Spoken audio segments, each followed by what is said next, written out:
Muchas gracias. Bueno, buenas tardes a todos y todas. Vamos a dar inicio a esta sesión de nuestro seminario, de nuestro ciclo de conferencias Adolescencia, Violencia y Justicia en Latinoamérica, con unas invitadas de lujo, como todas las personas especialistas que nos han acompañado. En esta sexta sesión nos acompaña la doctora Carla Villalta y la doctora Florencia Graciano, a quien le damos la más cordial bienvenida. Muchísimas gracias, esta es su casa, y agradecerles sobre todo que nos acompañen siendo tan tarde para ustedes en Argentina, las 8 de la noche, así que apreciamos doblemente su esfuerzo. Bienvenidas. Y bueno, comentar, como en cada sesión, como parte de los agradecimientos, que este ciclo de conferencias es organizado desde el Observatorio Latinoamericano de Justicia Penal para Adolescentes, o la JUSPA, en colaboración con la Unidad para la Consolidación del Nuevo Sistema de Justicia Penal del Consejo de la Judicatura Federal de México, el Centro de Investigaciones y Estudios Superiores en Antropología Social, el Colegio Latinoamericano de Estudios Mundiales, la Asociación Latinoamericana de Magistrados, Funcionarios, Profesionales y Operadores de Niñez, Adolescencia y Familia, y la Fundación Unión Latinoamericana para la Capacitación y el Servicio. Así que muchísimas gracias a las personas que nos apoyaron para organizar este ciclo.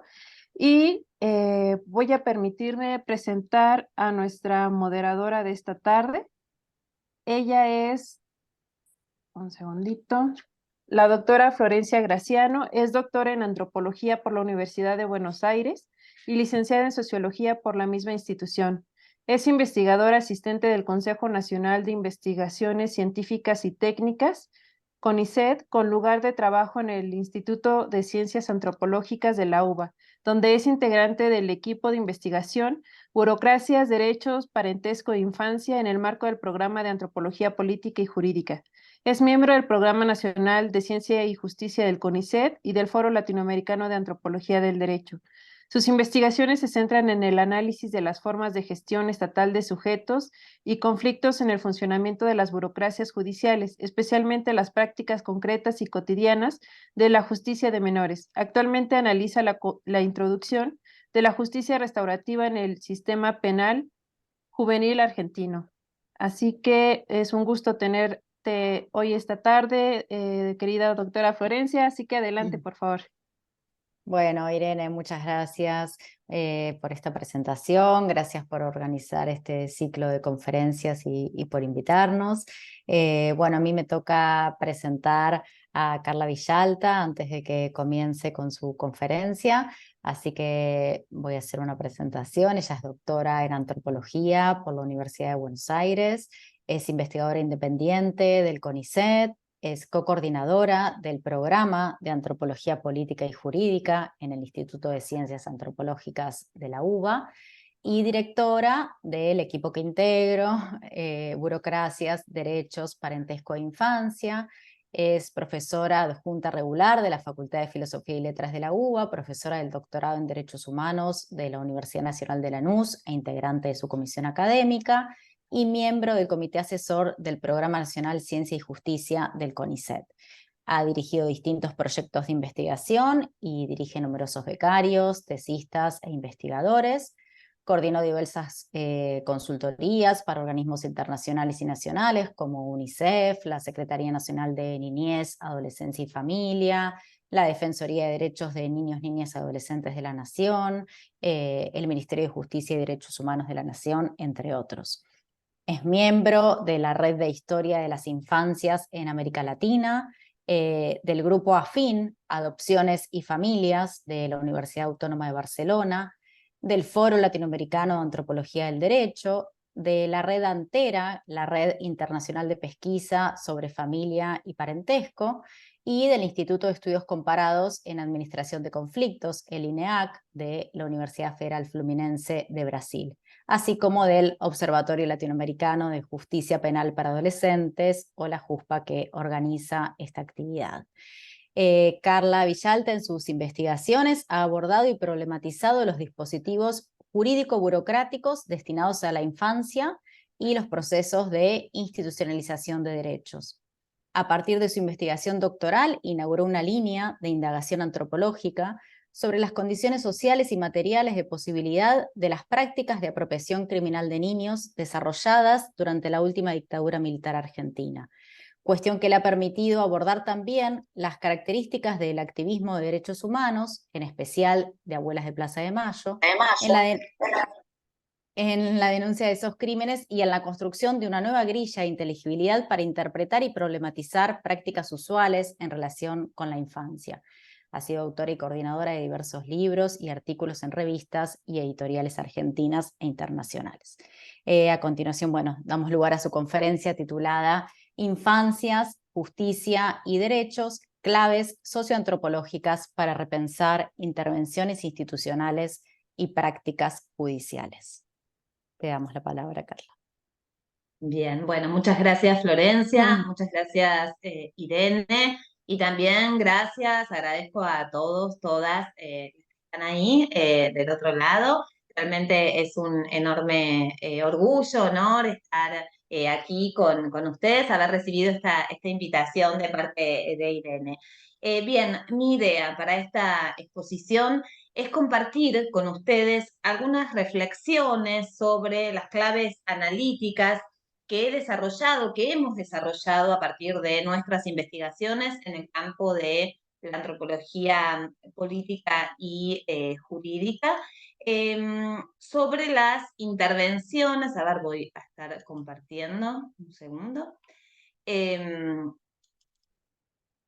Sobre las intervenciones institucionales y las prácticas judiciales desplegadas sobre niños, niñas y adolescentes, investigaciones que hemos desarrollado en el marco de este programa, el programa de Antropología Política y Jurídica, que tiene lugar de trabajo en el Instituto de Ciencias Antropológicas de la Facultad de Filosofía y Letras de la Universidad de Buenos Aires.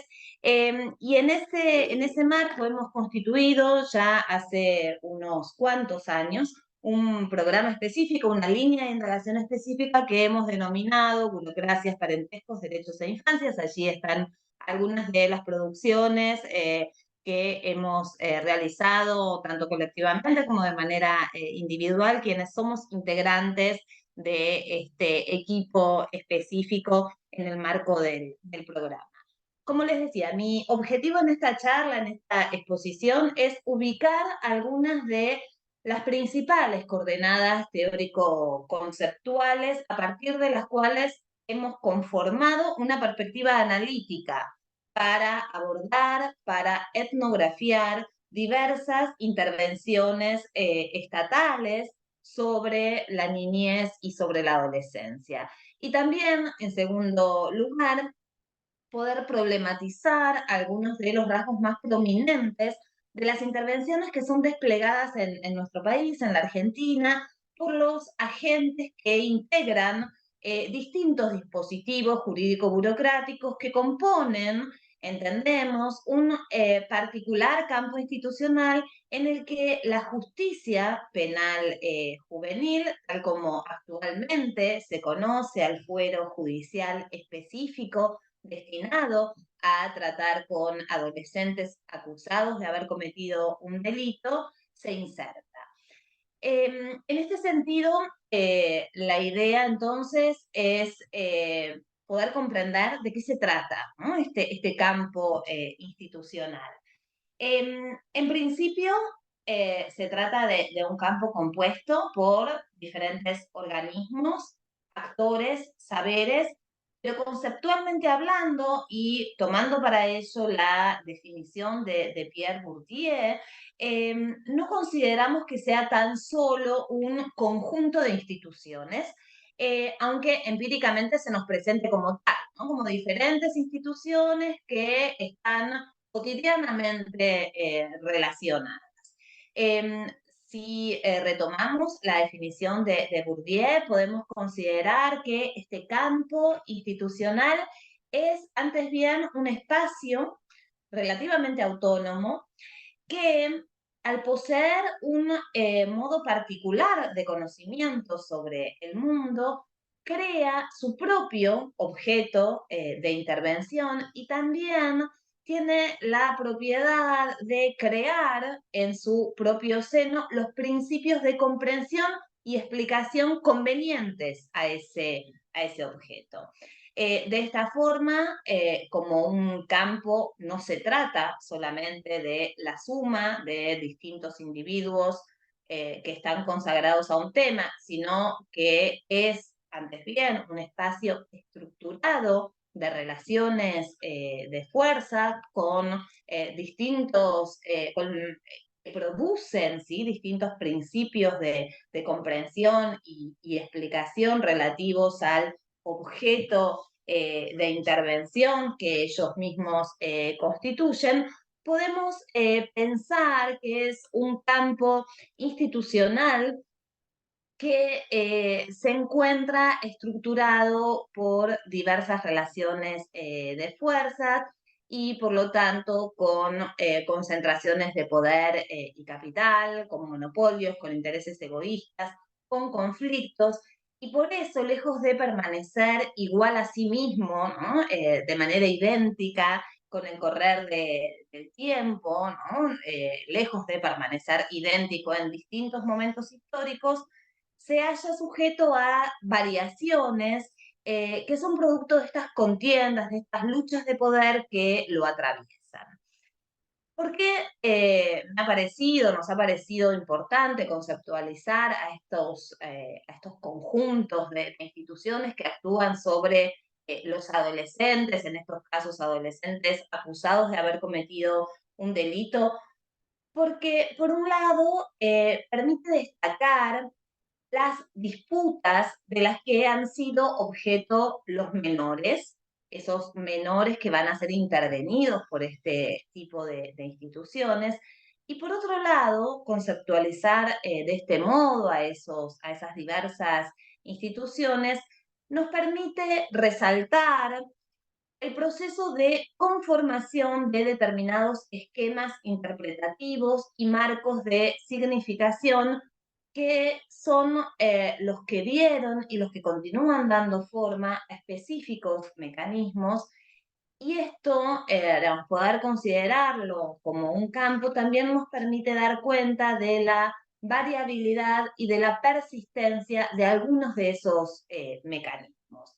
A la vez, esta caracterización también nos posibilita ver cómo los agentes que actúan en ese campo están socialmente constituidos por el hecho de que poseen las propiedades necesarias para ser efectivos, para producir efectos en el campo en cuestión. En este sentido, analizar a estos agentes como parte de ese campo, no como individuos aislados o solitarios, ¿sí?, que un día llegaron, por ejemplo, a la justicia y comenzaron a desarrollar intervenciones y prácticas según un conocimiento que traían de afuera del campo, en lugar, digamos, de verlos así, situarlos como agentes con propiedades para ser efectivas en el campo en cuestión, nos permite captar mejor, en palabras de Bourdieu,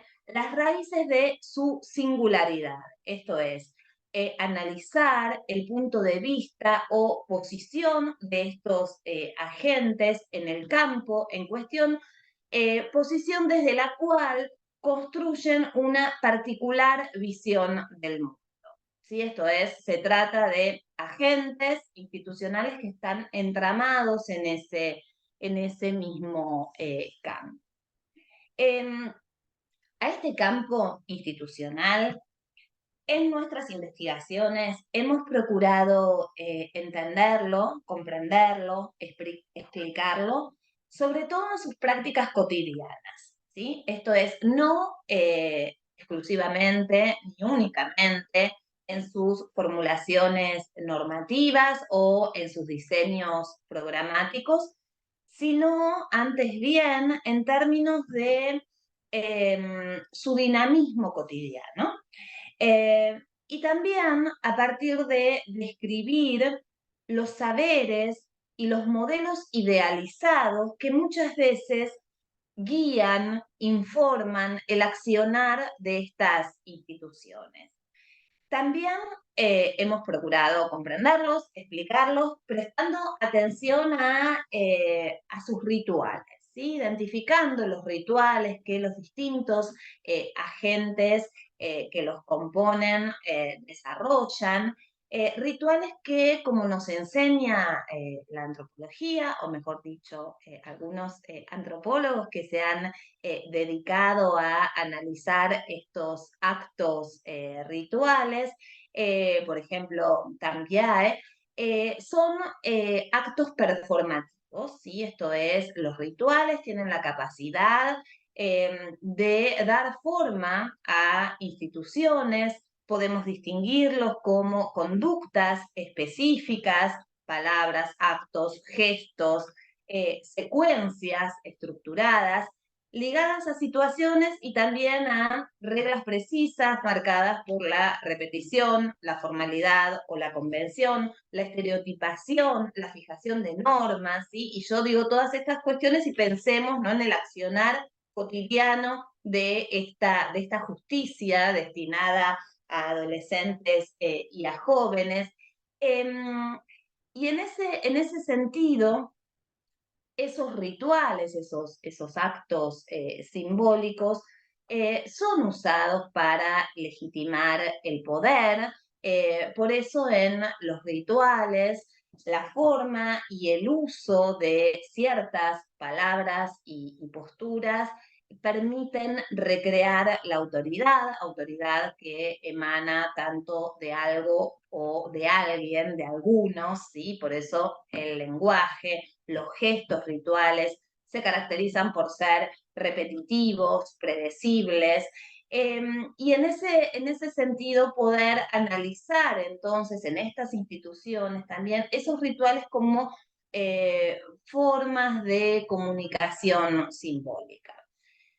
Por otro lado, también nuestras indagaciones se han orientado a identificar y a examinar las categorías, las clasificaciones que usan y que en muchas ocasiones operan recortando y reificando también a los sujetos, a los grupos sociales sobre los que esas instituciones actúan.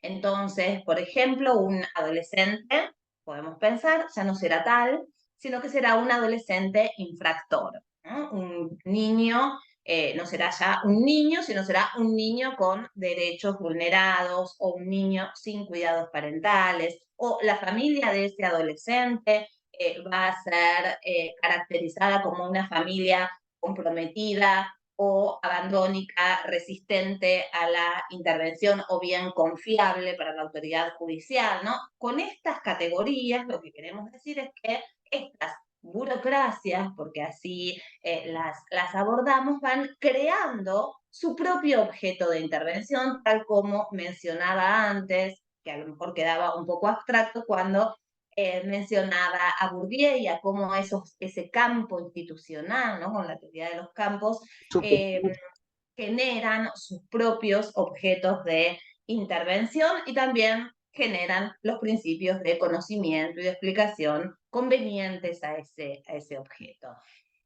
Entonces, desde esta perspectiva, desde la perspectiva analítica que hemos construido en nuestras distintas investigaciones, eh, preferimos ver a estas instituciones con arraigadas maneras de hacer y de ver también, ¿no? El poder dar cuenta de sus prácticas y poder dar cuenta de sus categorías, como venimos diciendo, no tan solo como instituciones de administración de justicia o como el poder judicial, sino antes bien caracterizar a esas diferentes instituciones que formalmente se encargan de gestionar el delito adolescente o la conflictividad sociopenal adolescente como parte integrante de un campo institucional mayor, como venía diciendo, y eso también posibilita entonces comprender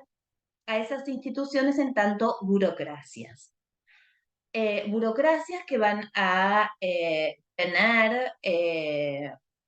van a desplegar distintas relaciones y distintos conflictos entre ellas. Y estos conflictos también hemos preferido siempre abordarlos no como meros obstáculos, ¿no?, al accionar institucional, o bien como una suerte de telón de fondo, ¿no?, delante del cual estas instituciones desarrollan sus prácticas, sino considerar a esos conflictos interinstitucionales como parte de las prácticas de estas instituciones. Espero que esto luego vaya quedando más claro. Entonces, hasta aquí tenemos que hemos abordado la justicia juvenil como parte de un campo institucional mayor, y este campo institucional lo hemos abordado en tanto compuesto por diferentes burocracias, ¿no?, con una miríada de burocracias, muchas veces mal integradas, muchas veces con conflictos entre ellas, y estos conflictos como parte de sus prácticas. Por otro lado, también hemos entendido que estas burocracias tienen y han constituido históricamente diferentes matrices de interpretación que en un punto las exceden, ¿sí?, pero que en su interior adoptan diferentes formas y poseen distintos efectos.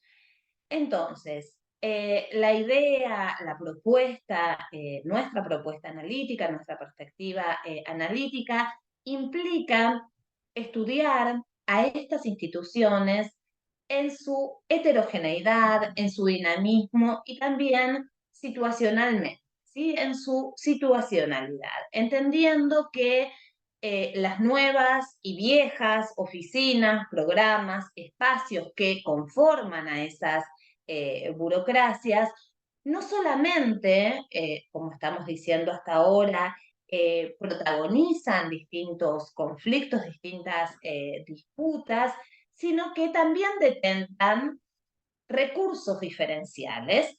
Y pensemos en ese sentido que no es lo mismo el fuero de menores, ¿no?, la justicia juvenil, que, por ejemplo, otros fueros de la justicia, ¿sí?, el fuero federal o el civil, ¿no?, como allí también podemos pensar, hay asimetrías de poderes en el propio entramado judicial, y cómo esas burocracias también lo que poseen son diferentes formas de interpretar a los y a las adolescentes, a la protección, al castigo y a la vigilancia.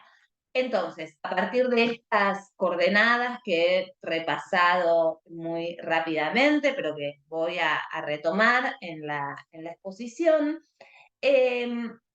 partimos de la idea de que este campo institucional incluye tanto a las instituciones formalmente destinadas, por ejemplo, a la promoción y protección de los derechos de niñas, niños y adolescentes, como también a aquellas orientadas al tratamiento de adolescentes acusados de cometer delitos. Y de esta manera es posible analizar a esas instituciones, a las instituciones destinadas a la protección y a las instituciones destinadas al castigo de estos jóvenes, como parte de un continuum de intervenciones. Allí retomamos algún planteo Foucaultiano, ¿sí?, un continuum de intervenciones destinadas a modelar, encauzar, transformar comportamientos y modos de ser, a partir no solo de sancionar y castigar, sino también de ayudar, apoyar, proteger. Nuestra propuesta entonces es y ha sido profundizar y fortalecer una mirada analítica que contemple ese variado repertorio de acciones estatales sobre un determinado sector de la infancia y de la adolescencia, y también sobre sus familias, sin reificar las distintas clasificaciones institucionales que imperan en su interior y que se encuentran estipuladas por las normativas o por los diseños institucionales. Esto es, que no tome los espacios que las clasificaciones estatales delimitan, ¿sí? Sino que podamos tener una mirada más amplia que incluya las diversas burocracias que se encargan de administrar a una población y que en esa administración van moldeando a una población en particular, ¿no? No ceñirnos a la clasificación institucional que dice la justicia de menores o la justicia juvenil es esto, y entonces nosotras como antropólogas vamos a analizar eso que está predefinido, ¿no? Y determinado que es la justicia juvenil, sino que a partir de nuestras investigaciones podemos comprender que esa justicia juvenil actúa inserta en un campo institucional mayor en relación con otras instituciones de las que se distingue, pero de las que también, digamos, se asemeja, ¿no? Posee características, regularidades que nos permiten conceptualizar conceptualizar para comprender a esas diferentes intervenciones que se desarrollan sobre los niños, niñas, adolescentes y familias. En este sentido, durante las 2 últimas décadas, podemos decir, se han desarrollado una serie de investigaciones, de etnografías, que han permitido documentar, comprender, explicar esas acciones institucionales desarrolladas sobre la infancia y sobre la adolescencia, etnografías e investigaciones que fueron centrales para construir esta perspectiva analítica de la que estoy hablando.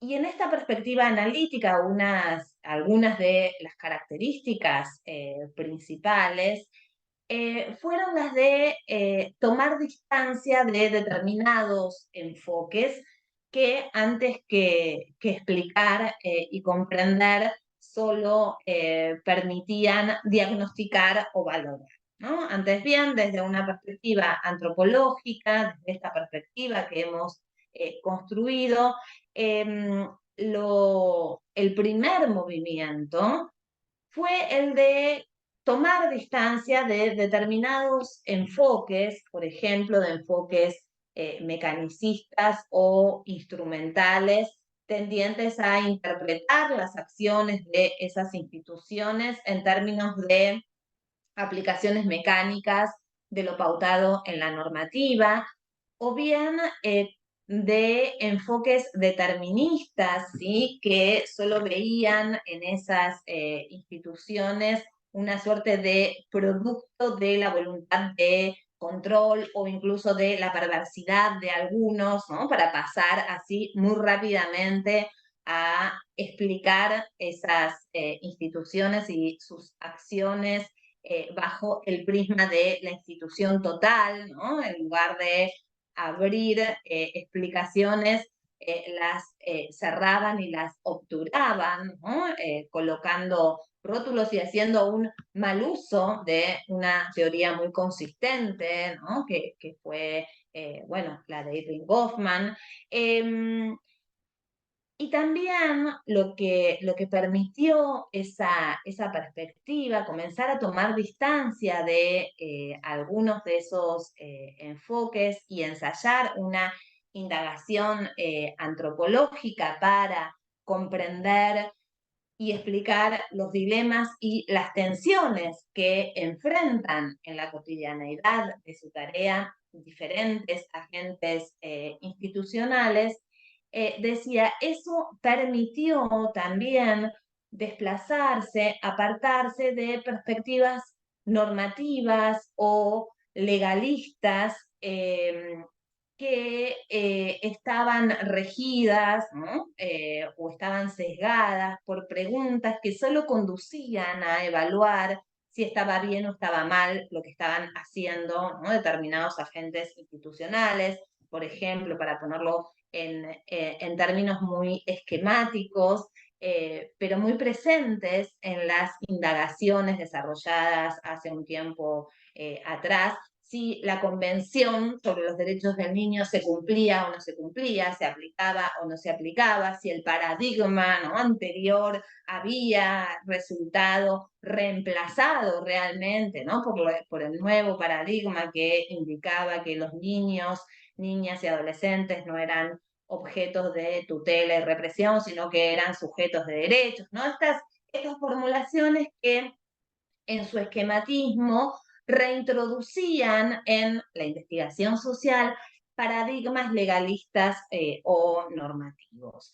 Ensayar otra perspectiva permitió entonces complejizar el análisis, dotar de densidad histórica y analítica, ¿sí?, también a las intervenciones de este campo institucional. Y así estos trabajos que se han desarrollado, que hemos desarrollado en los últimos años, trabajos que estuvieron inspirados en la antropología del derecho, intentaron identificar los usos de las normas y también analizar las prácticas de justicia, y en ese sentido develar, por ejemplo, las, eh, las lógicas e intereses también de los propios adolescentes que son construidos como destinatarios de esas intervenciones y de sus familias. Y esto lo voy a retomar luego. En tanto, esto también permitió no considerar a adolescentes y familias solo como objetos inertes, sino como sujetos que también realizan evaluaciones, tienen lógicas e intereses.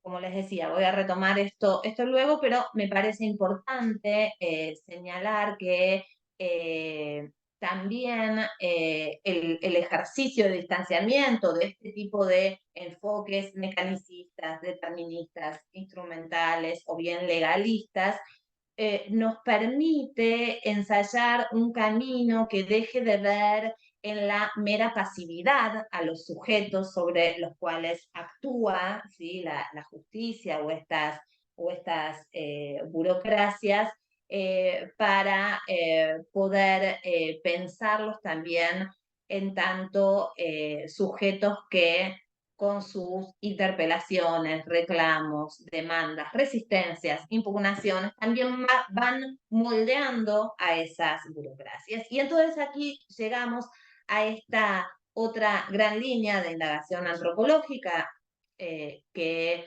nos ha orientado y mucho en nuestros trabajos, una línea de indagación antropológica desarrollada, bueno, por Sofía Tiscornia, quien ha sido la fundadora de nuestro programa de antropología política y jurídica aquí en la Universidad de Buenos Aires, que ha tenido esta línea de indagación como característica la problematización de la idea del Estado, una problematización que permitió considerar al Estado no tan solo como un mero aparato de control o como un ente, ¿no?, homogéneo con una direccionalidad única y lineal, o bien como una especie de superindividuo, al decir de Dario Melosi, un criminólogo italiano, una suerte de superindividuo que hace y deshace, sino que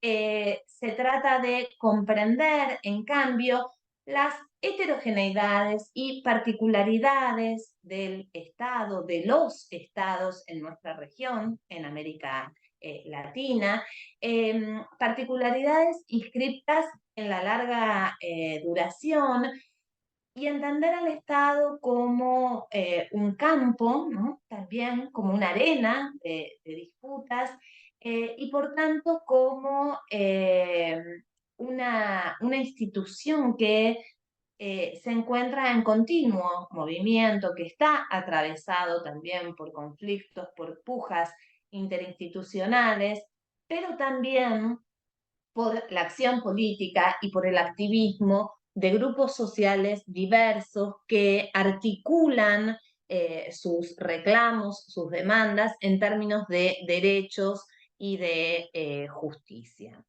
En ese sentido, nuestras indagaciones han permitido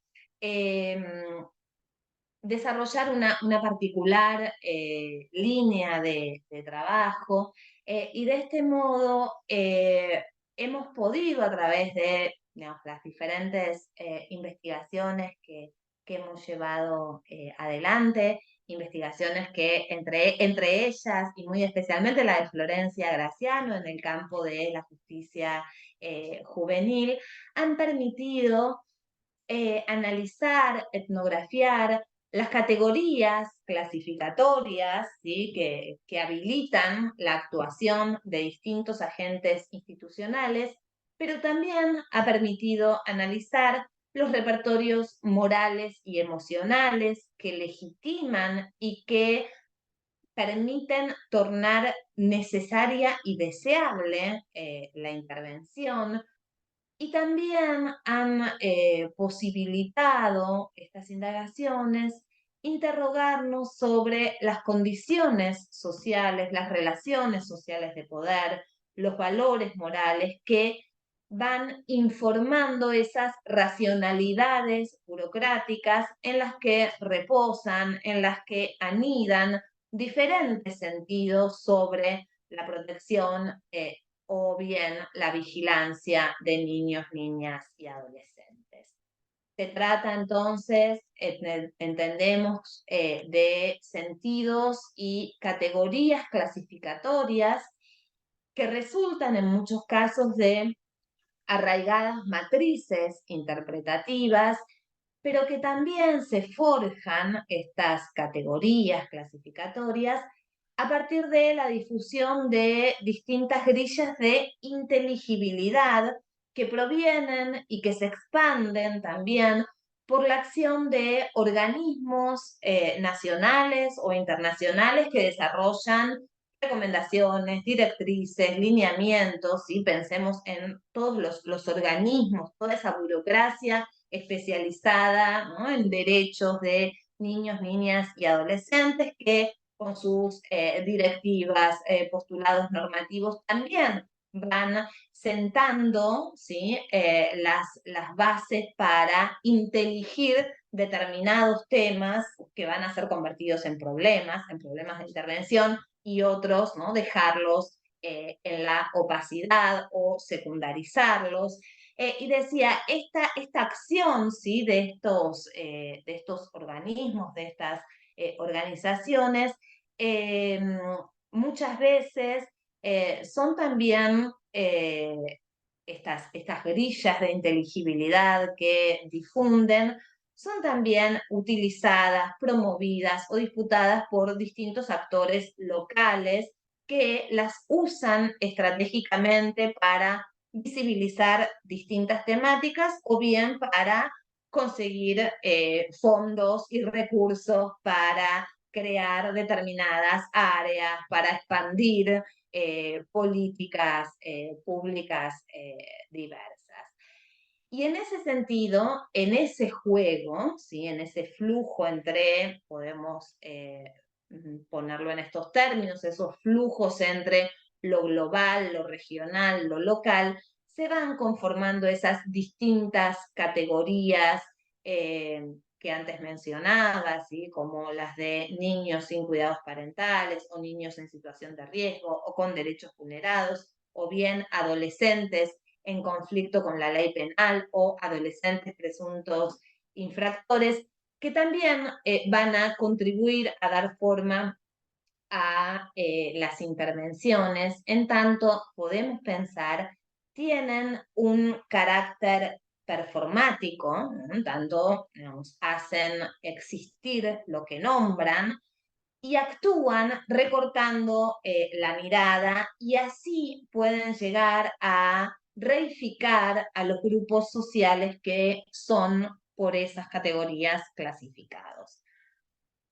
Veamos entonces cómo hemos comprendido, ¿no? ¿Qué es esto? ¿Qué es este ámbito de la justicia penal juvenil o la justicia para adolescentes? En principio lo que podemos apreciar es que esta justicia penal para los menores de edad constituye un fuero especial de la agencia judicial y como rasgo distintivo podemos considerar que ha sido ideada para una categoría especial de personas. Y esto es así porque en ella, en esa justicia, cobra centralidad la edad cronológica como marcador burocrático, ¿no? Pensemos que es una justicia especial para personas menores de 18 años. De hecho, si en el resto, ¿no? de la agencia judicial los diferentes fueros se delimitan, se organizan en función del tipo de delitos o de los conflictos que son administrados, en la justicia para adolescentes la clasificación etaria es la que adquiere relevancia. ¿Sí? Así, el principio de especialidad, tal como lo estipula la mayor parte de los instrumentos internacionales de derechos humanos, se basa en este presupuesto, en asumir que los niños, las niñas, los adolescentes, por su propia condición de tales, esto es, por ser personas en desarrollo y crecimiento, deben resultar objeto de una intervención diferenciada. Una intervención que, aun cuando sea coactiva y se ajuste al derecho penal, debe tener prioritariamente en cuenta que esa punitivización tiene que estar acompañada de específicas medidas que no solo permitan castigar el delito cometido, sino también y principalmente tener un componente preventivo y de integración social, ¿sí? Ahora bien, si formalmente este tipo de intervención se dirige a juzgar los hechos ilícitos cometidos por menores de edad, por cualquier niño o adolescente definido en tanto tal por su edad, en la práctica cotidiana de los juzgados de este fuero y de los organismos que con esos juzgados se relacionan, ¿no? Pensemos en todo ese continuum de instituciones, fiscalías, defensorías, policías, dispositivos penales, institutos. Lo que se observa en la práctica cotidiana de estos organismos es que esa justicia esencialmente se destina a administrar la conflictividad protagonizada por un sector de la infancia y de la adolescencia, por aquellos adolescentes, jóvenes, principalmente varones, muy principalmente varones, de sectores populares, provenientes de los barrios más marginalizados, que en muchos casos han abandonado sus estudios o han sido expulsados por sutiles mecanismos del sistema escolar y que en virtud de diversificados procesos de diferenciación social, en los que predominan procesos de exclusión, marginación, estigmatización, han sido convertidos en destinatarios por excelencia de esas intervenciones sociopenales.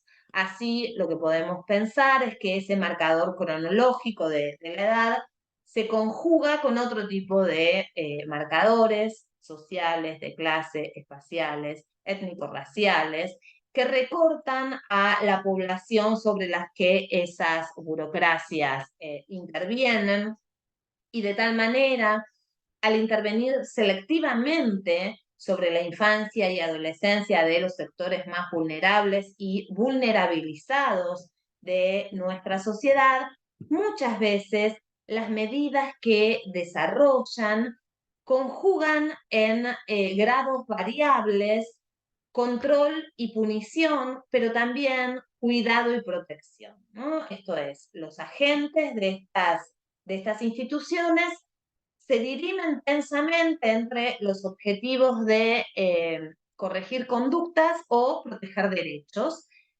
Por eso planteamos, y antes señalaba, que el sistema penal juvenil, más allá de las singularidades y especificidades que tiene, puede ser considerado analíticamente como parte de ese campo institucional mayor que, al hacer foco en la infancia y la adolescencia clasificada según la célebre fórmula de Jacques Doncelot, como una infancia en peligro, que puede por eso mismo tornarse una infancia peligrosa, una infancia o adolescencia amenazadora, desarrolla particulares intervenciones que, si bien formalmente se diferencian, ¿no? Pensemos en las intervenciones desarrolladas por los organismos de protección y las intervenciones desarrolladas por la justicia juvenil, también, decía, si bien se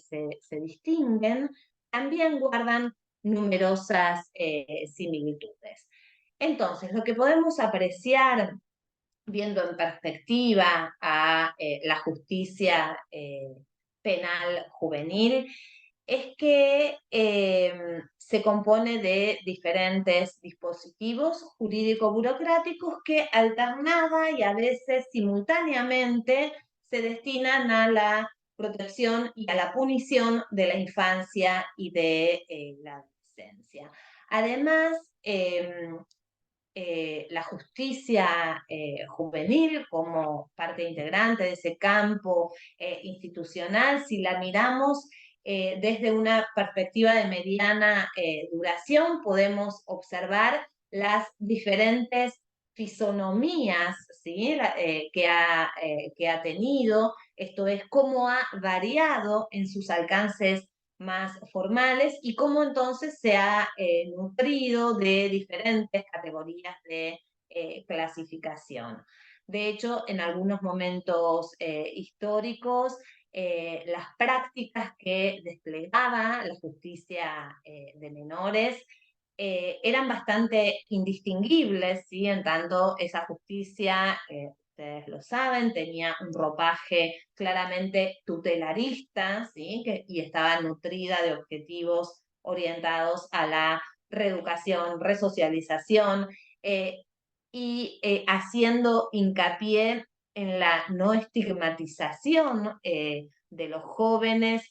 En muchos casos no distinguía, no tenía siquiera en cuenta, ¿no? El delito por el cual ingresaban esos adolescentes al sistema penal, ¿no? Tanto, digamos, estaba guiada por lo que se conoce como un derecho penal de autor. En otros momentos sociohistóricos imperó, y en función de la crítica a ese accionar tutelar, imperó sobre todo la necesidad de deslindar tajantemente las intervenciones de claro sesgo penal de aquellas que suponían acciones basadas en la restitución de derechos. Y este momento que, al menos en nuestro país, en la Argentina, pero en toda Latinoamérica, coincidió con la década de los 90, ¿no? Fines del siglo XX, condujo, por ejemplo, a transferir muchos de los institutos de seguridad en donde los adolescentes cumplían las medidas estipuladas por la justicia desde el ámbito asistencial a las áreas penales, ¿no? De seguridad, o incluso a hacer pasar a depender esos institutos de servicios penitenciarios, o también, como pudimos verificar en distintas localidades de nuestro país a desplazar a los equipos técnicos que formaban parte de la justicia de menores para que conformen otros organismos, para que la justicia de menores sea, ¿no?, aplique un derecho penal mínimo, mientras que en otros momentos, por ejemplo, el actual, y estos son así los rasgos más salientes de esta justicia, lo que se prioriza sobre todo es lo interdisciplinario, lo territorial, la cercanía, la participación adolescente. Esto es, en este esquema y puestos, ¿no?, en una perspectiva de mediana duración, podemos ver cómo, ¿no?, las categorías que han organizado esta justicia han cambiado. Para desarrollar muy rápidamente, en función del tiempo que tengo por delante, me gustaría detenerme en algunas regularidades que hemos detectado, analizado, de las dinámicas de intervención de esta justicia. Y así, por un lado, poder pensar, ¿sí?, que estas regularidades están dando cuenta de claves de lectura, ¿sí?, que se revelan como muy persistentes en este campo institucional. Por un lado, bueno, aquí hay recortadas tres, ¿no?, tres de estas claves de lectura, de estos rasgos de las intervenciones. Por un lado, la familiarización, la psicologización, la individualización. Son rasgos de las intervenciones que muchas veces se presentan bastante imbricados también, pero que aquí estamos distinguiendo para poder caracterizar muy superficialmente, claro, algunos sesgos de estas intervenciones. Por un lado, algo que solemos ver y desde hace años en este campo institucional es esta clave de lectura persistente que lleva a una familiarización de los problemas sociales, ¿sí? Mediante esta operatoria, la familia va a ser recortada como responsable primaria de los déficits de sus miembros y a la vez responsabilizada por el éxito o el fracaso de la intervención institucional, ¿sí? Si bien, como también fue documentado en otras investigaciones, distintas políticas sociales descansan en la familia y así se asiste a una privatización del cuidado. Cuando se trata de niños, de niñas, de adolescentes, la familia es más directamente interpelada y también es evaluada en sus respuestas, ¿sí? Si se compromete o no, si resulta una aliada de la intervención institucional o bien si es resistente a ella. De esta forma, la familia se transforma tanto en un lugar de sospecha como en un objeto, en un instrumento de la intervención. ¿Por qué? Porque la familia, por ejemplo, es visualizada como recurso también por las diferentes instituciones, recurso de acompañamiento, de seguimiento o de vigilancia de las medidas que ordena la propia justicia, ¿no? Esto se encuentra claramente, lo hemos encontrado en la forma en que se deciden, por ejemplo, actualmente medidas alternativas al proceso penal en la justicia juvenil de la Argentina y lo que plantean los actores institucionales es que ese tipo de medidas son más efectivas cuando existe una familia comprometida. ¿Sí? Esto es, tienen más chances de ser eficaces cuando hay una familia comprometida, cuando existe una familia que aunque sea de manera muy precaria, y asistemática puede ejercer control sobre esos adolescentes y ser interlocutora de la justicia. De ello, entonces, podemos ver, se desprenden al menos dos consecuencias, ¿no? Por un lado, sucede que en base a este razonamiento, los adolescentes cuya situación familiar es más frágil serán justamente quienes no van a acceder a esas medidas alternativas al proceso penal. Me estoy refiriendo con medidas alternativas al proceso penal a la remisión, a la suspensión del juicio a pruebas, a la mediación, todas estas medidas que hoy por hoy están en boga, ¿no? Y que guían el accionar idealizado de esta justicia. Difícilmente entonces los adolescentes que no posean una familia que resulte un recurso confiable para la autoridad judicial accederán a ese tipo de tratamientos.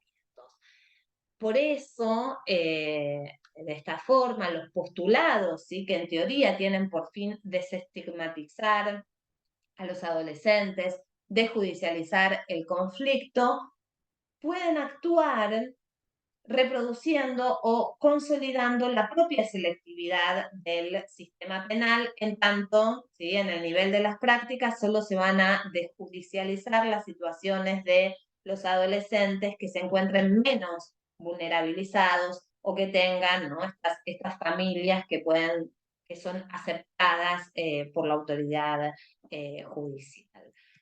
De otro lado, esta situación tiene por consecuencia o puede tener por consecuencia un incremento en la responsabilización de la familia. La familia en ese caso no solo es juzgada por la infracción cometida por sus integrantes más jóvenes y es recortada como la causa casi directa, ¿sí?, de esas conductas, porque esas conductas son en general leídas como síntomas de la disfuncionalidad familiar, sino que también va a ser sobre responsabilizada para que haga cumplir a los adolescentes las medidas dictadas por la justicia.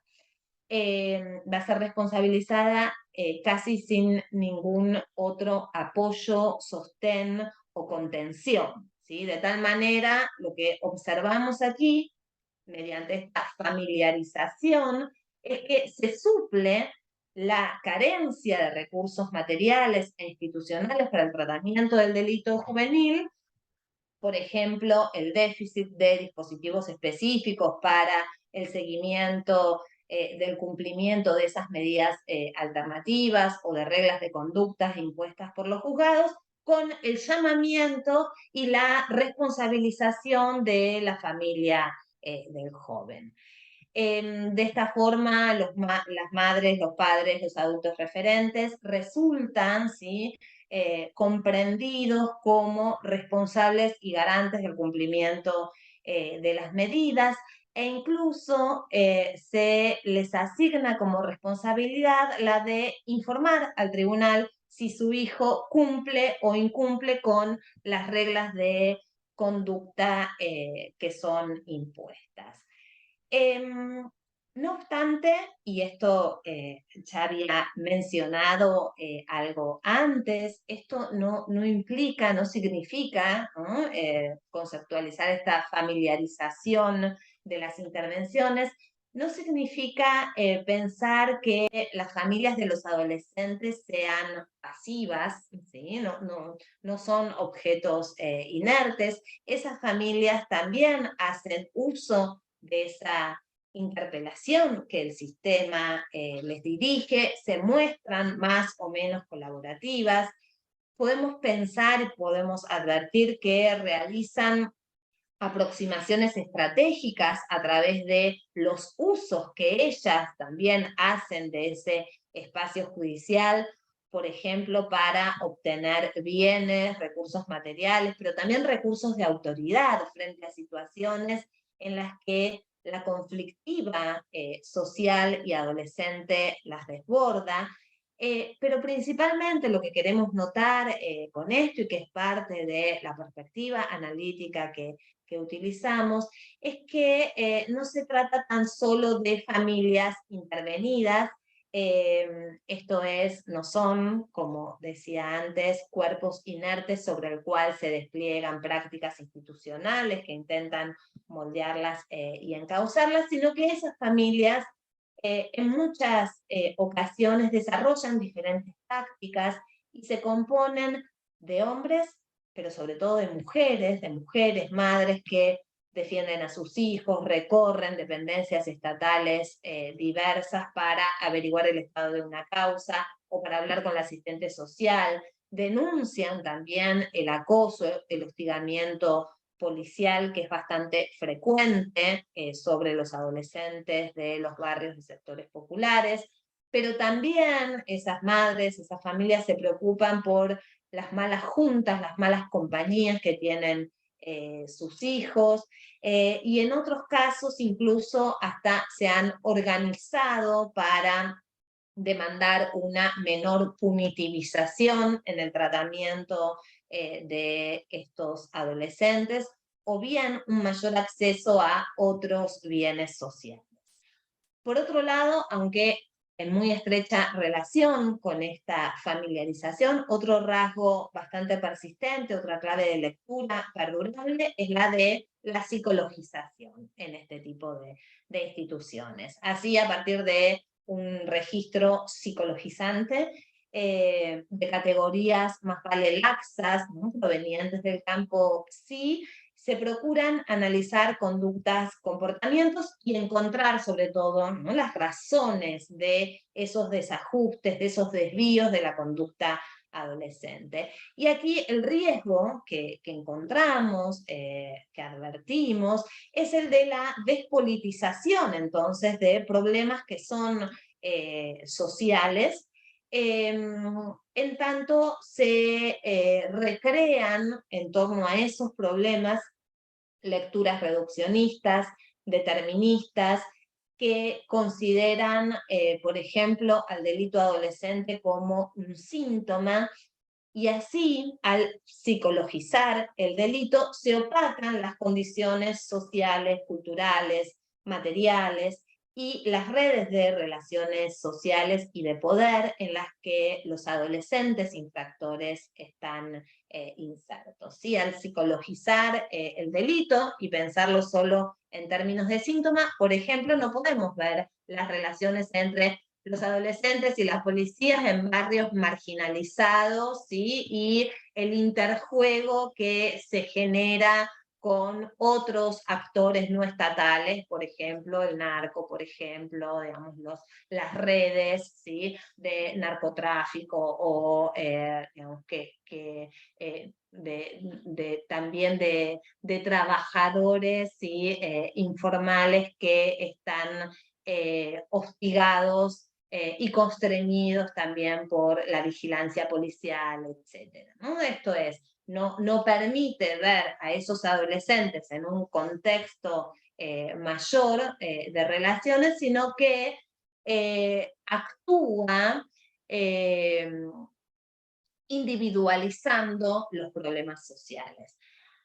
Aquí algunas cuestiones que también nos hablan de esta psicologización, una psicologización que, por ejemplo, llevaba a decir a los trabajadores de los juzgados de menores que los jueces eran algo así como juezólogos, ¿no?, porque no eran ni jueces ni psicólogos, ¿no?, en tanto intentaban comprender, ¿no?, la sintomatología adolescente en lugar de impartir justicia y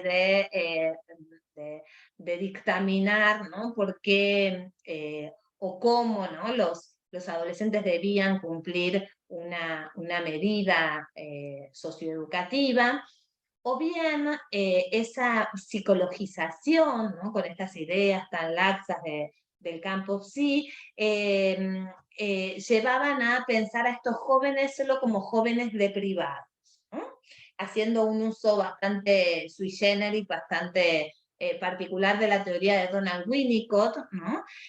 O bien, incluso en una clave similar, se pensaba que estos adolescentes eran así, habían cometido delitos por las privaciones de su infancia, ¿no? Porque no habían tenido infancia.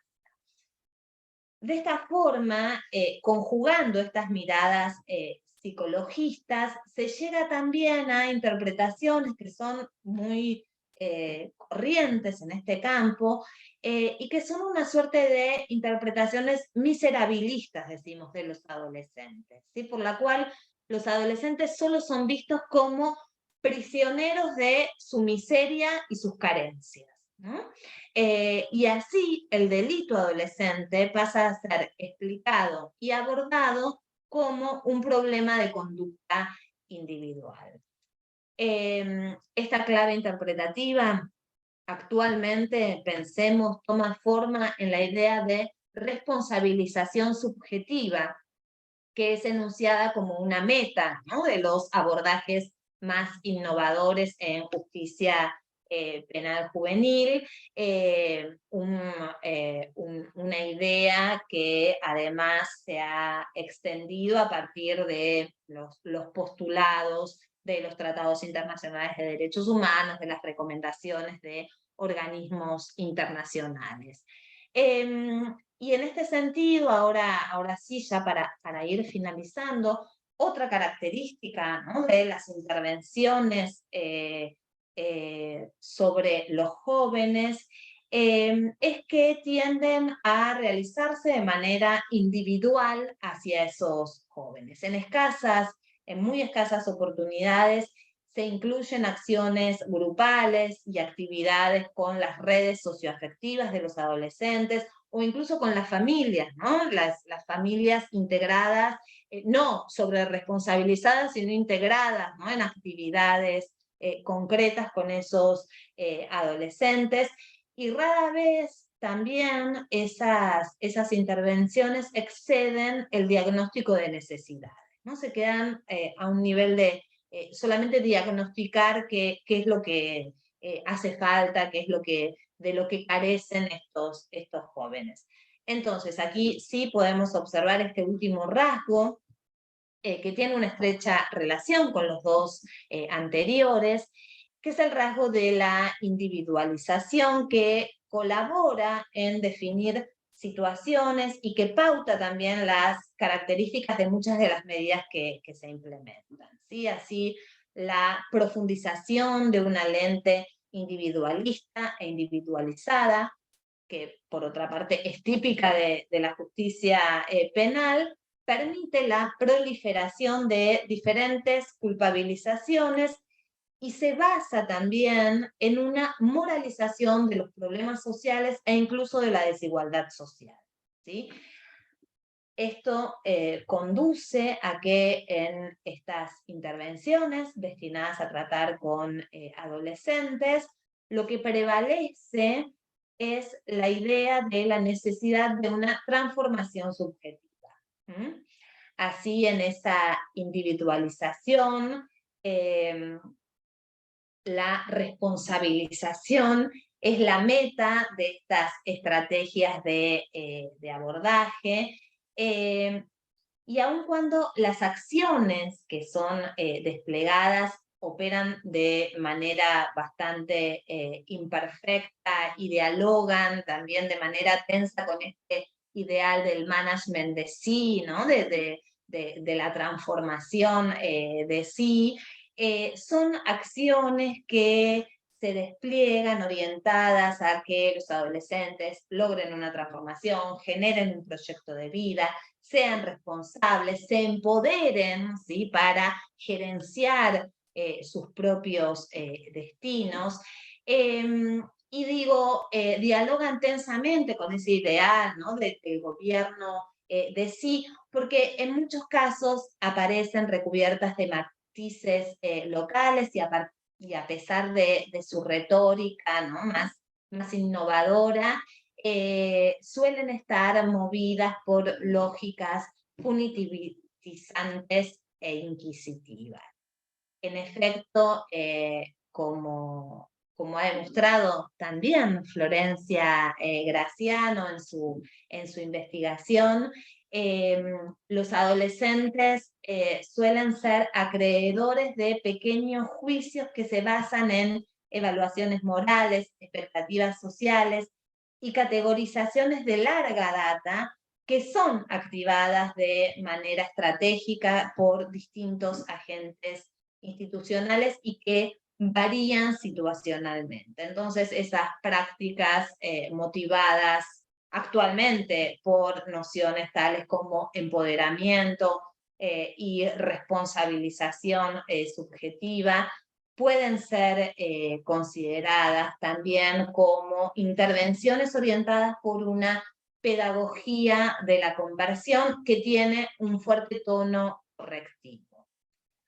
Bien, para ir cerrando, porque ya es la hora, estas clasificaciones que se desarrollan en esos pequeños juicios no son simplemente clasificaciones azarosas, aleatorias, o solamente clasificaciones individuales, ¿no? Producto de la mente de los agentes institucionales que allí se desarrollan, sino que si observamos a esos agentes como socialmente constituidos, como agentes activos y actuantes en este campo institucional, podemos ver que las categorías y las clasificaciones que despliegan forman parte de un sistema clasificatorio que actúa, que se nutre de experiencias profesionales, pero que también es resultante de esos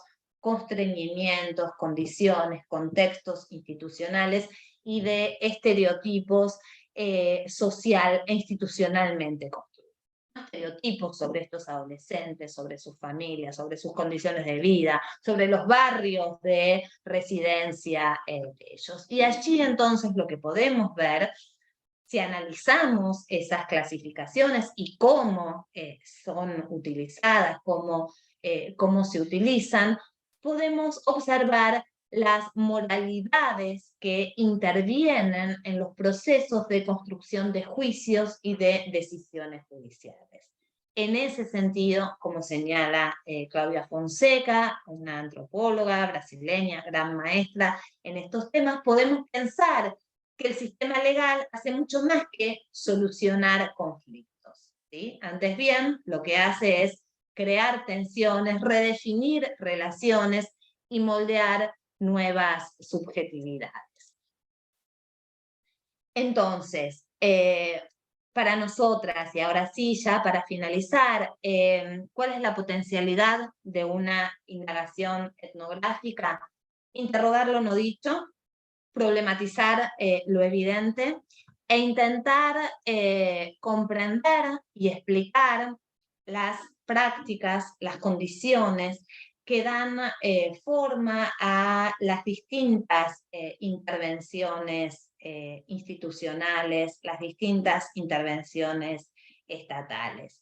Y esto, entendemos, es lo que lo que nos permite visibilizar prácticas que encuentran su anclaje más que en las formulaciones normativas, en lo que dice una ley o un protocolo, en arraigados supuestos sobre los adolescentes, sobre sus familias, sobre los barrios en que viven, sobre los conflictos que protagonizan.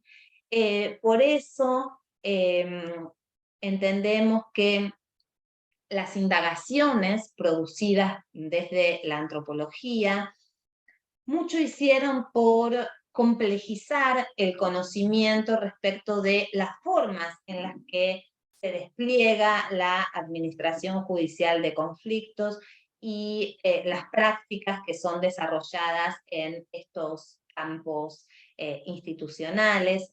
Y así entonces, etnografiando la justicia penal juvenil, podemos observar los diálogos tensos muchas veces entre los postulados de derechos humanos y las cada vez más insistentes expectativas sociales punitivistas que demonizan a adolescentes pobres y varones. Esto es, cómo, ¿no?, esas prácticas de este campo institucional se encuentran constreñidas, ¿no?, por estos discursos diversos. Y eso también entonces permite, desde esta perspectiva, examinar paradojas, efectos no previstos y estudiar las prácticas de justicia sin ceñirnos solo a lo que sucede dentro del espacio judicial, sino teniendo en cuenta que aquello que en su interior, ¿sí?, en el interior de esos espacios judiciales, se convierte en un asunto judiciable o en un hecho legal, se imbrica en un sustrato de relaciones que también es preciso conocer y comprender. Es preciso comprender para explicar, pero también y ante todo para transformar esas situaciones que se nos siguen presentando como injustas. Bueno, ahora sí, muchas gracias. Y aquí termino entonces la exposición. Bueno, muchísimas gracias, Carla, por esta exposición tan completa, por ayudarnos a complejizar el conocimiento sobre la justicia penal juvenil, y esto último también, ¿no? Bueno, a ver qué es lo que podemos llegar a transformar también con las herramientas de la antropología, con la perspectiva socioantropológica, con esas coordenadas teórico-conceptuales que Carla nos trajo, como, bueno, no pensar al Estado como un ente homogéneo, sino comprender sus heterogeneidades, ¿no? Pensar estas instituciones como en tanto burocracias, y eso es, bueno, como digo, estudiarlas en su heterogeneidad y en su dinamismo, en su situacionalidad, como ella nos decía, ¿no? Dejar de pensarlas desde una perspectiva mecánica, lo pautado por la normativa, para poder, ¿no?, tomar distancia de esos enfoques que solo nos permiten diagnosticar y evaluar, y bueno, intentaba como hacer una síntesis de tantas cosas que Carla dijo, pero bueno, pensaba también, además de esas transformaciones que se han dado en este campo particular, institucional, particular en el que la justicia penal juvenil se inserta, ¿no? Un campo que combina tensamente protección y control, cuidado y disciplina, integración y punición. Bueno, más allá de esas transformaciones en los diferentes momentos, de cómo se ha concebido a los niños y a los adolescentes, de esas perspectivas más tutelaristas o desde las lógicas inquisitivas con las que luego se ha disputado.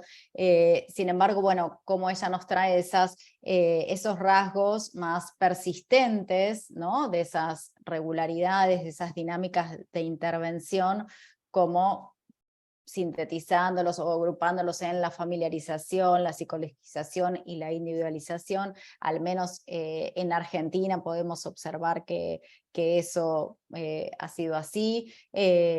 Pensaba ahora, al abrir como la ronda de preguntas y respuestas con el público, bueno, si esto también se puede ver de esta manera en México, o cómo les resuena, ¿no?, estas formas, estos rasgos más persistentes que integran, ¿no?, las dinámicas de acción de estos agentes.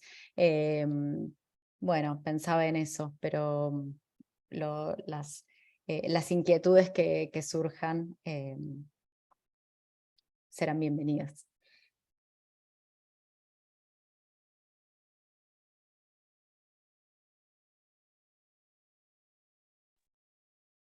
Gracias. Bueno, en lo que se animan las y los compañeros que nos acompañan, que en su mayoría son abogados y abogadas, mexicanos, quería yo agradecer obviamente su participación. Ha sido súper interesante escucharles, y quisiera, bueno, respondiendo un poco brevemente a esta primera inquietud que nos colocabas, Florencia, en mi caso como antropóloga, ¿no? Yo considero que sí se dan los mismos fenómenos de familiarización, de psicolización y individualización acá en México. Es algo que observamos cotidianamente en las etnografías que se realizan en la justicia para adolescentes, como justamente los mismos fenómenos de poner el mismo, como centrar el cuestionamiento en las condiciones familiares, ¿no? En la integración familiar o culpabilizar de la mayor de los males de las y los adolescentes a la organización familiar, ¿no? Y digamos, o considerar también esta parte donde pues a partir de todo el tratamiento que se da, que se les plantea en la justicia para adolescentes, que se logre pues esta, digamos, conversión o esta transformación de su vida, pero yo prácticamente no he escuchado ninguna autoridad que cuestione, la estructura en general, ¿no? La estructura social, las condiciones sociales en sus elaboraciones, en sus sentencias, a veces sí los cuestionan cuando uno los entrevista, cuando tienes como esa oportunidad de dialogar con ellos y ellas, pero digamos en términos generales se puede apreciar lo mismo, esta situación donde a los adolescentes que se les brindan pues estas medidas alternativas tienen que ver también con aquellos o que salgan antes, cumplan antes su tratamiento, tiene que ver también con aquellos que demuestran que sus familias están ahí al pendiente de ellos, de ellas. Observamos lo mismo, que son generalmente las madres las que andan de una institución a otra en las audiencias, tratando de hacer presencia, ¿no? Y también esta cuestión de que cuando no lo están, bueno, de entrada no se cuestiona mucho la presencia del padre, ¿no?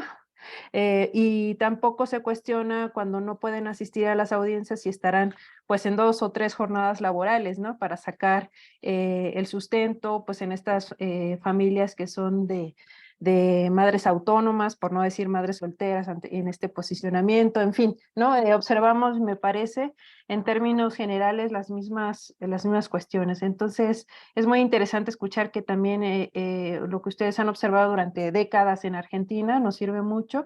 Y también quisiera yo preguntar a Carla esta cuestión del interés superior del adolescente.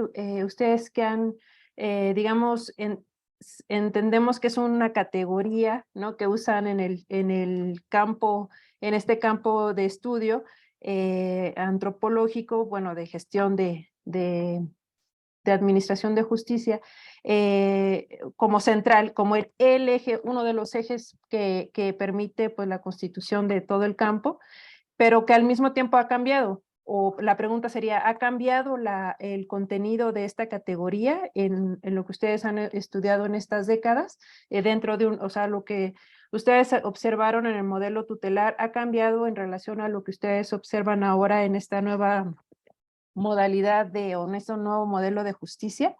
Y también preguntar, escucharles acerca de cuál consideran que ha sido el papel de los organismos internacionales en todos estos, no, más allá de, digamos, de la implementación de instrumentos internacionales, o sea, como de estatutos, ¿no? De nuevos modelos, digamos, cuál es el papel, si logra trastocar pues estas formas de observar a la familia o no, o al sujeto adolescente, ¿no?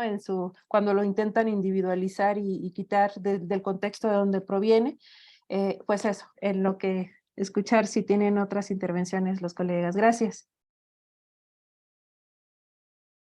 Gracias, Irene.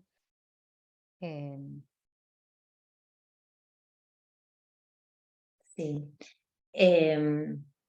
No sé si hay alguna otra pregunta, si no voy con esta bien interesante que planteaban Irene. A ver, en términos, sí, ¿no?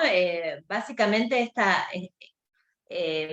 esta línea de indagación relativa a continuidades, rupturas, ¿no? Semejanzas, diferencias en el abordaje.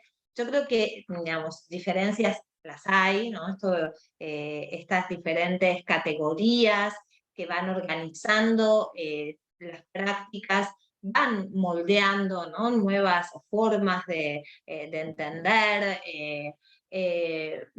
pero aún así, ¿no? Con estos nuevos modos de entendimiento, de subjetivación de los propios agentes institucionales, hay algunas claves que son perdurables, ¿no? Que son estas matrices de interpretación, más allá de, digamos, sus cambios más aparentes o, digamos, de algunos cambios que se visualizan. Por un lado, bueno, esta idea, ¿no? De anteponer el interés superior del niño, tal como, ¿no? está explicitado en diversos tratados internacionales de derechos humanos y sobre todo la Convención sobre los Derechos del Niño, ¿no? Que aparece como este principio, como aquel que debe guiar todas las intervenciones. Y en un punto, en muchísimos casos, más allá de las definiciones, acotaciones, planteos más rigurosos que se hayan intentado, ¿no? En términos de poder delimitar qué es eso, ¿no? Del interés superior del niño, aparece como estas fórmulas bastante vacías, ¿no? Como estos significantes vacíos que son llenados de distintos contenidos en distintas situaciones, ¿no? Entonces, pueden ser un recipiente que trafique diferentes sentidos según, digamos, qué actores y desde qué posturas es usado, ¿no? ese principio.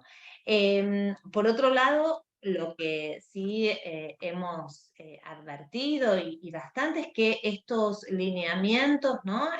Internacionales de organismos, de protocolos, directrices, indicaciones, tampoco es que se apliquen, ¿no? en un terreno yermo, ni que se apliquen mecánicamente, ¿no? Así como decimos que digamos, debemos apartarnos de enfoques mecanicistas o tecnocráticos, ¿no? Que vean que las normas son aplicadas sin más por los agentes institucionales. Bueno, tampoco sucede lo mismo con esos postulados normativos que son difundidos por organismos transnacionales, internacionales, pero a la vez no debemos desconocer, bueno, esa acción pedagógica y también constrictiva que, digamos, tienen ese tipo de difusión, ¿sí? De grillas de inteligibilidad particular, ¿no? Digamos, en ese sentido, poder también dar cuenta de cómo los agentes locales y activistas locales se organizan, hacen uso de esos postulados, intentan, ¿no? Implementar los estándares de derechos humanos que son formulados por distintos tipos de organizaciones. También esas acciones van modelando las instituciones y van generando cambios. Esto es, poder dar cuenta de las perdurabilidades en las matrices interpretativas, en los marcos de significación, no implica decir, bueno, esto es lo mismo, ¿no? La justicia de menores es un calco de sí misma y de cómo funcionaba, ¿no? A principios del siglo XX o en las primeras décadas del siglo con el sistema tutelar, ¿no? Que imperaba en esos momentos. Poder dar cuenta de cómo, ¿no? En sus transformaciones, incluso en sus variaciones contextuales, algunos rasgos son perdurables, mientras que otros cambian y otros incluso se acrecientan aun cuando estén revestidos de una nueva retórica. Esa es la tarea de la antropología, ¿no? Y cómo quizá en esta retórica innovadora que nos hace, ¿no? Pensar que todo ha cambiado, como aparece también un juego de visibilidad e invisibilidad, ¿no? Como digamos, digamos, la visibilización de determinados temas y el énfasis puesto en su transformación deja opacados otros temas, ¿sí? Que no solo quizá continúan reproduciéndose, sino que continúan agravándose. Estos efectos paradojales, que quizá digamos, los pasé muy rápido al final de la exposición, de mi exposición,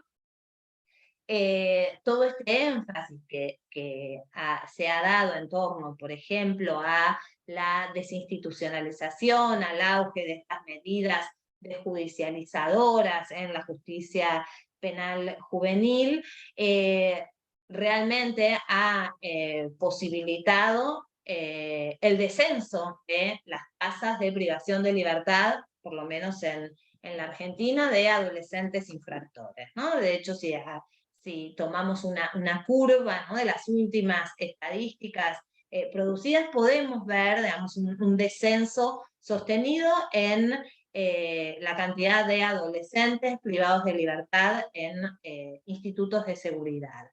Pero eso deja en el opacamiento, ¿no? Deja opaco la situación de jóvenes detenidos por la policía y encerrados en comisarías, ¿no? Entonces, estos efectos paradojales que se dan de la mano incluso de la implementación de esas reformas y de esos postulados normativos de avanzada y acordes con un paradigma de derechos, a la vez generan, ¿sí?, sus propias zonas de sombra en donde aparecen reproducidas o incrementadas incluso esas otras prácticas que también tienen por objeto a los adolescentes varones provenientes de los sectores más vulnerables de la población. Sí. Gracias, Carla. Sí, pensaba también cómo, bueno, pensar en estas prácticas que son sostenidas o que persisten, bueno, sin decir que la justicia de menores tiene una fisonomía idéntica, un dinamismo igual, ¿no? Sino que hay transformaciones, pero bueno, digo, no se trata no estamos evaluando a esos agentes, digamos, diciendo que no se modernizaron lo suficiente, que no aplican suficientemente bien el enfoque de derechos, ¿no? Sino que, bueno, se trata de prácticas que son arraigadas, de saberes que circulan también, circulan determinados saberes y tal vez por ahí no tanto otros, ¿no? De categorías clasificatorias que son institucionales, que son de larga duración, y que entonces, bueno, siempre la propuesta es centrarnos para comprender las acciones en estas instituciones, centrarnos en las prácticas cotidianas, en las rutinas, y para comprender y explicar también sus dilemas, sus tensiones, ¿no? Con las que estos agentes también se enfrentan en su cotidianidad. Bueno, pensaba. ¿Algún otro comentario, pregunta? Ahí Natalia, ¿no? ¿Tienes A levantada ver. la mano, Natalia? Hola, buenas Hola, noches. Natalia. ¿Qué tal? Bueno, aquí Bien. muy contenta con la presentación y bueno, volverla a saber en este espacio. Yo tengo un montón de notas, me pareció como muy bonita y muy esclarecedora la exposición. Yo tengo no sé si es una pregunta, en realidad es como tal vez un comentario para ampliar la discusión y otro comentario al final sobre esto que están discutiendo de las prácticas como paradojales, ¿no? Como que parecieran contradictorias, pero a la larga y no lo son, ¿verdad? Entonces, yo lo primero que quisiera apuntar era, que me llamó mucho la atención, este lugar de la familia. Tal vez preguntarles si se ha podido como perfilar más específicamente esta noción de familia. Porque esto que mencionaban sobre sobre el lugar de las mujeres, digamos, hay un tema de género bastante importante y que, bueno, yo también aquí desde Costa Rica y desde El Salvador, es muy evidente dos cosas. Uno, que pareciera que este sistema penal extendido tiene un rostro bastante femenino, ¿no? Es decir, como que hay una situación interesante en que el sistema penal se encarga como de encerrar y encarcelar a hombres jóvenes, varones, ¿no? Hay como una selectividad penal en términos de género, pero que pareciera que el efecto extendido, es decir, las personas que dan el acompañamiento a esas personas jóvenes detenidas, varones de ciertos barrios, etcétera, tiene un rostro muy femenino, ¿verdad? Una ve a madres, abuelas, tías, hermanas, parejas, ¿no?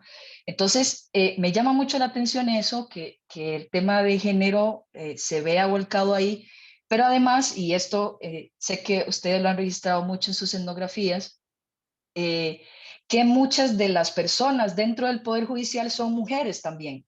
Es decir, quienes están en estas burocracias penales también tienen, digamos, un claro signo de género, ¿no? Entonces, es como muy interesante esto que ustedes nos exponen, porque lo que quisiera preguntar es si esa noción de familia de repente pudiese tener como una descripción un poco más fáctica, ¿no?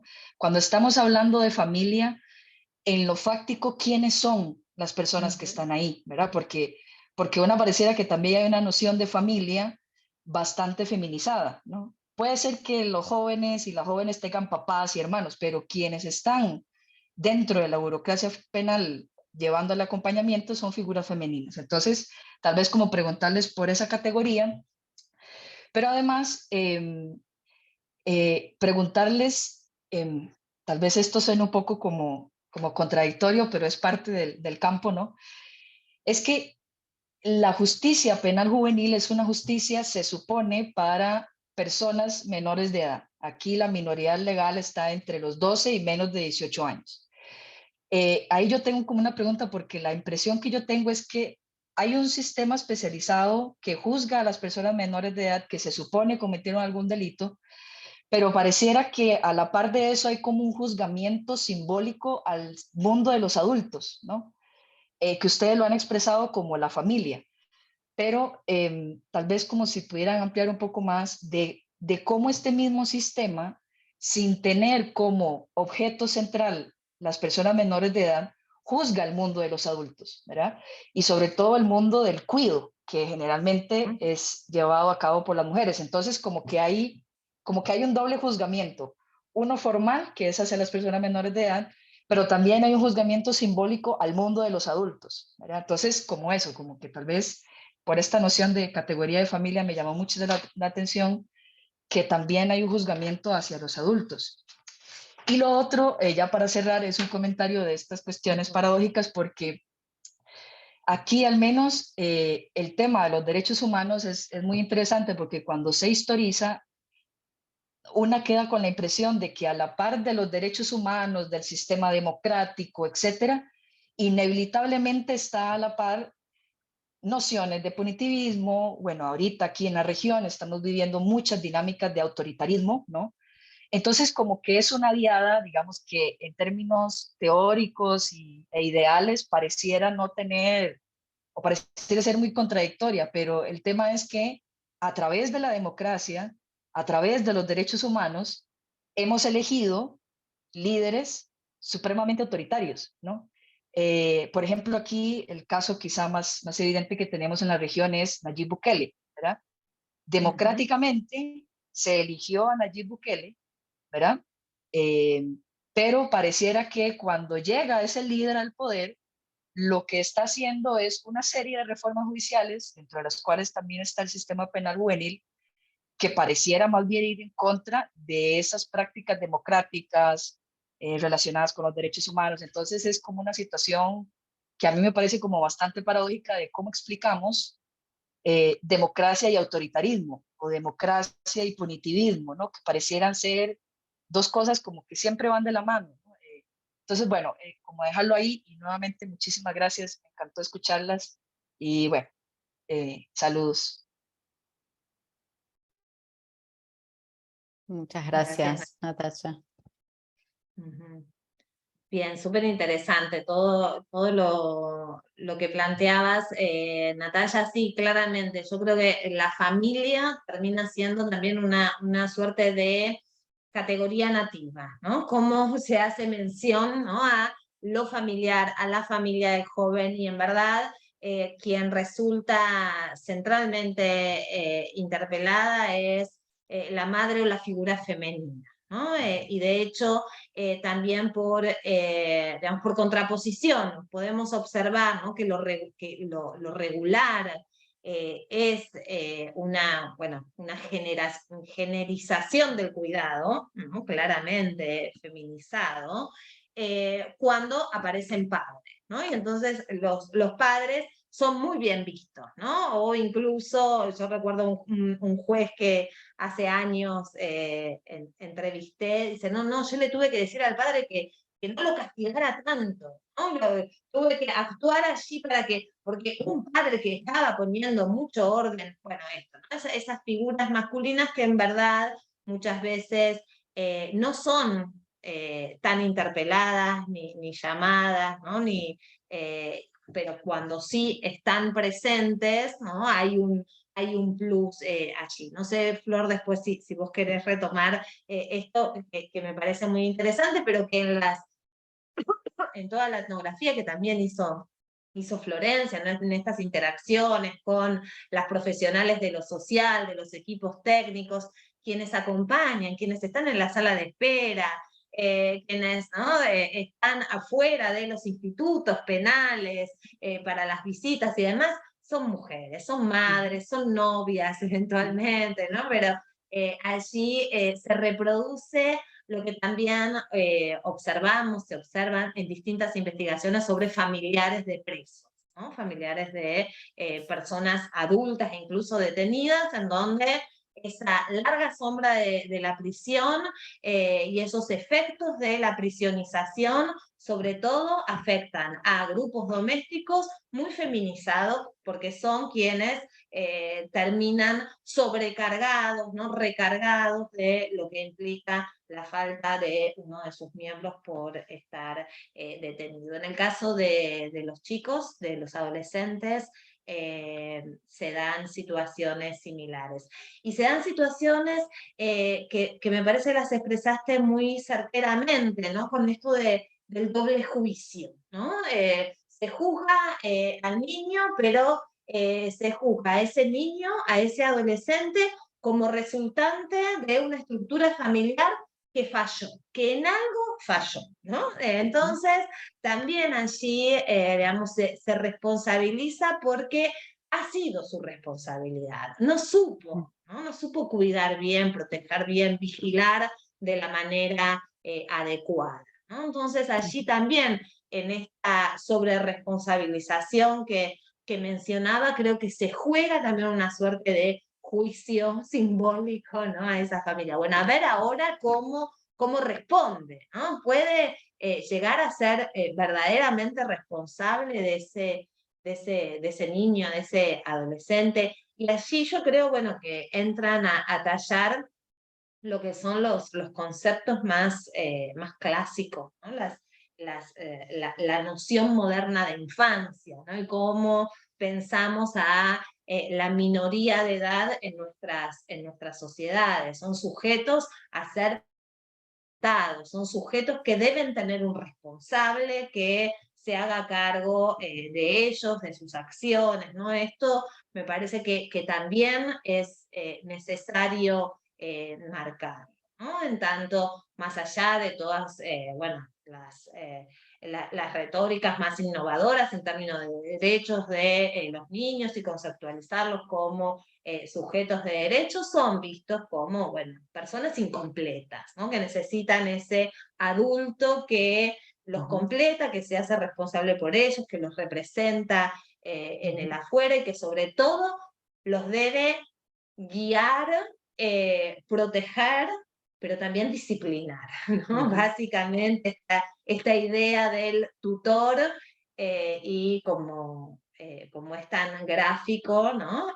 La metáfora vegetal, ese tutor que es el que no, no permite que los niños, ¿no? Se tuerzan, se desvíen de, digamos, la senda correcta y demás. Bueno, yo creo que mucho de eso también aparece, ¿no? En estas matrices arraigadas, en estas formas de interpretar el delito adolescente, los adolescentes, la protección, la vigilancia, que eran las cuestiones que mencionaban, ¿no? en la exposición.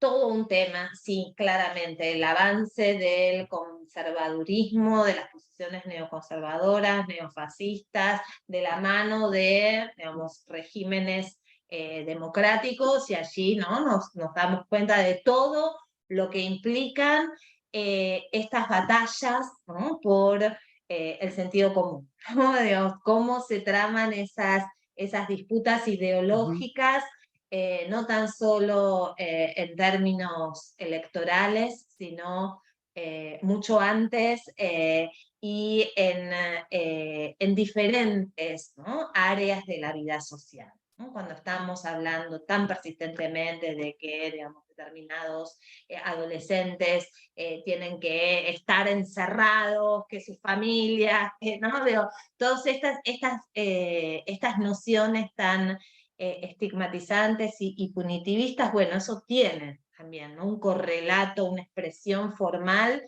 en otros lados cuando aparecen opciones de este tipo, pero que nosotros en nuestras etnografías las vamos visualizando en esos lugares, ¿no? Entonces allí creo que hay un desafío aún mayor de poder seguir produciendo conocimiento para desarmar esos procesos de producción de estigmas, ¿no? de estigmatización, que hacen que determinados sujetos, ¿sí?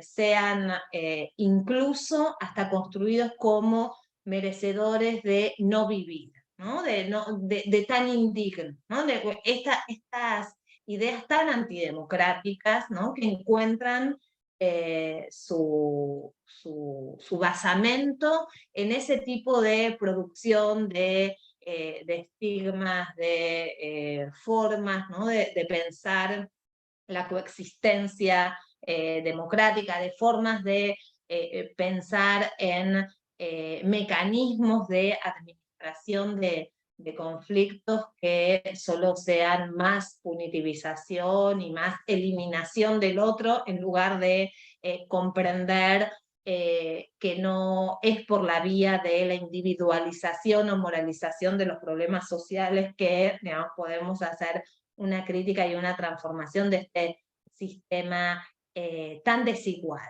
¿no? Tan estructuralmente desigual, que es el que produce, a mi entender, ese tipo de procesos de estigmatización y de liderazgos neoconservadores y neofascistas, ¿no? También. Desde ahí creo que el desafío es justamente seguir trabajando para poder comprender y comprender para transformar, ¿no? Bueno, creo que... Perdón, está bien, ahí Luis Fernando está levantando la mano, así Sí. que Luis. Gracias, Florencia. Luis Fernando García de México. Soy antropólogo también. Y bueno, me parece que ya has abordado, ampliado algunas de mis reflexiones que tenía, y algunas de las preguntas que por ahí fueron surgiendo.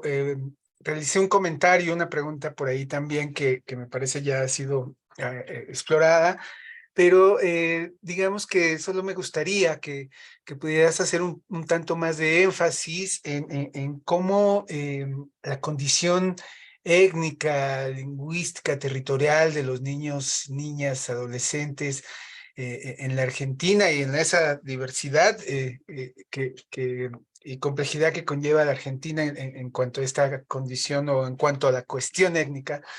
Sobre todo porque para el caso de México esto también resulta muy relevante, ¿no? Y se está comenzando una reflexión en torno a ello, un tanto en seguimiento también a los planteamientos que hacía la doctora Irene al principio. Entonces, mi pregunta nada más sería esa, si pudieras hacer un tanto más énfasis en este tratamiento de la condición étnica de los niños adolescentes que están en medio de un proceso judicial o en procesos propiamente ya de intervención en este ámbito. Gracias, doctora Villalta. Excelente presentación y nos deja mucho que repensar aún. Bien, gracias, Luis Fernando. Sí, a ver, creo que es una variable sumamente importante y a tener en cuenta la racialización de la desigualdad social, ¿no? Digamos, esta idea, Excelente, sí. ¿no? Cómo aparece, digamos, esta variable que en muchos casos, y justamente en Argentina, no por casualidad, no ha sido lo suficientemente explorada, ¿no? Esta idea de, bueno, un igualitarismo tal, digamos, una situación en la que no hay tratamientos desiguales en función de la raza, la etnia, y digamos, muy por el contrario, lo que podemos observar son persistentes mecanismos que, bueno, que racializan porque duplican, ¿no? esas condiciones de desigualdad. En ese sentido hay producciones muy interesantes, etnografías, estoy acordando de los trabajos de Inés Mancini, en donde aquí en Argentina focalizan, digamos, su indagación en barrios más vulnerabilizados y esta cuestión de la identidad marrón, ¿no? Que ha aparecido en los últimos años en nuestro país como una identidad revalorizada, ¿no? Porque son estas fisonomías, ¿no? Que no se adscriben ni a lo afro, ¿no? Ni a, digamos, los pueblos originarios, sino que forman parte de la miscigenación, ¿no? Y esa identidad barrial villera que son distinguidos esos jóvenes, ¿no? Por sus estereotipos, ¿no? El muchacho más negrito, con visera, con ropas grandes, ¿no? Digo, toda una estereotipación de determinadas identidades juveniles que son, ¿no? Las que sinonimizan a los pibes chorros, a aquellos que resultan, ¿no es cierto?, por su sola apariencia peligrosos. Y en ese sentido sí se han analizado bastante lo que son las detenciones y han sido las detenciones policiales que se acuñó, ¿no? el término portación de cara, ¿no? La policía solamente detiene por portación de cara. Ya saben, ¿no? Tanto el olfato policial, el preconcepto policial, quién puede ser, digamos, alguien que haya sido autor o vaya a ser autor de un hecho delictivo por portación de cara. Y esa cara, ¿sí? Esa fisonomía, está claramente racializada. ¿Sí? Siempre decimos, bueno, una mujer de 50 años que aparenta, ¿no? Una clase media profesional, raramente la policía la vaya a detener, y sí lo va a hacer con, digamos, determinados jóvenes, morochos, que usen el pelo de determinada manera, que usen determinada ropa, que transiten por determinados barrios, ¿no? Entonces, esa es también una forma en la que selectivamente opera el sistema penal, porque vamos a los institutos de menores, a los institutos penales, y están poblados o casualmente por chicos de esas características, ¿no? Entonces, esto también, y gracias por traerlo, Luis Fernando, es sumamente importante poder incorporarlo a nuestros análisis y conceptualizarlo. Muchas gracias a usted, doctora Villalta. Nuestro agradecimiento desde acá y seguiremos sus trabajos, claro que sí.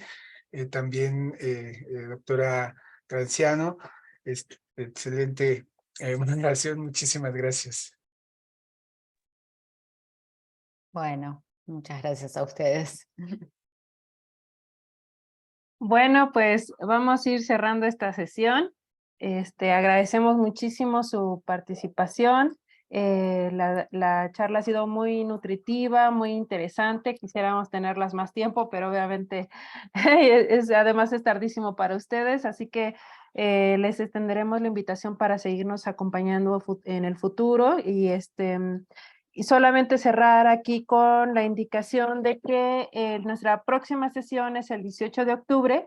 El doctor Ricardo Sosa de El Salvador hablará de las pandillas en América Latina y la necesidad de una política criminológica integral mirada hacia la primera infancia y adolescencia. Así que no queda más que despedirnos, agradecerles y recordarles que aquí es su casa, Carla y Florencia, así que muchas gracias. Bueno, Gracias a muchas ustedes. gracias.